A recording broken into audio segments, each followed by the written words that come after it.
The Gift.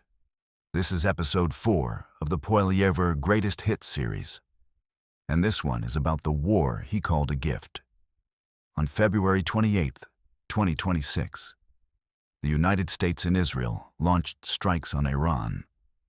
On the first day, a missile hit the Shajareh Tayyebeh Elementary School in Minab, in southern Iran, while classes were in session. 120 schoolchildren were killed. Most of them were between 7 and 12 years old. By March 11th, UNICEF reported more than 1,100 children had been injured or killed across the region. Before we talk about Pierre Poilievre, let's be honest about what was actually happening in the days and months before those strikes. Iran and the United States were negotiating. Iran's supreme leader had issued a religious fatwa, a binding prohibition against nuclear weapons. Iran's lead negotiator said the fatwa meant that if not making nuclear weapons was the core condition, an agreement was within reach. He told NBC News he would sign a deal that very day if the conditions were met. On February 26, 2026, just 48 hours before the strikes, U.S. and Iranian negotiators met in Geneva. The Omani foreign minister who mediated said there had been substantial progress. A follow-up technical meeting was already scheduled for March 2nd in Vienna. Trump said he was not happy with the talks. The following day, the strikes began. This was not the first time diplomacy was ended before it could conclude. In June 2025, during the 12-day war, Israel killed Ali Shamkhani, Iran's lead nuclear negotiator and a top aide to the supreme leader, just 2 days before a scheduled round of talks in Oman. That round was suspended. In the February 2026 opening strikes, Ali Larijani, a key figure in the negotiations, was also killed. The pattern is not complicated. Every time a deal came within reach, force ended the conversation. The United Kingdom, France, and Germany were not informed before the bombs fell. Canada's Mark Carney called it a failure of the international order. He noted the United States had not consulted its allies. Canada did not participate militarily.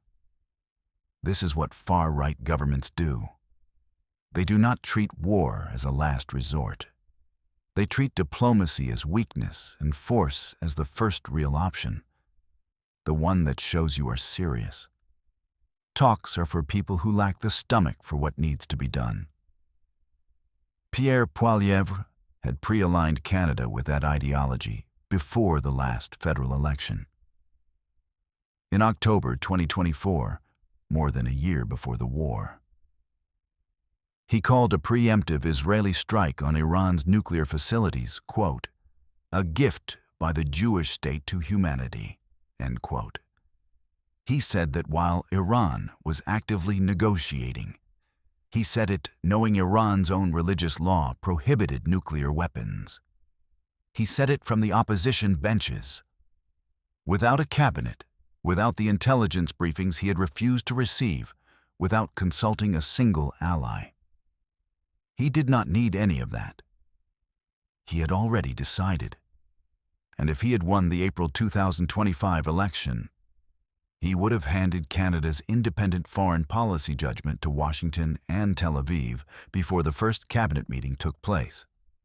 Not because he built a Canadian position, because he pre-declared a loyalty to governments that launch strikes during active negotiations, kill diplomatic counterparts, and exclude allies from decisions that affect the entire world. When the war came, he was consistent. He called the Iranian regime the principal source of terror in the Middle East. He called for dismantling the clerical military dictatorship. He accused Mark Carney of confusing Canada's allies and dividing Canadians by not aligning fast enough. An Ipsos poll released in March 2026 found that 61% of Canadians disapproved of the strikes. 66% were worried about Canadian soldiers being dragged in. He never had to govern through any of it. He only had to cheer. He pre-answered every question he would never have to live with the consequences of. He said the inflation crisis was Trudeau's fault. From opposition, never governing through it. He said striking Iran would be a gift to humanity.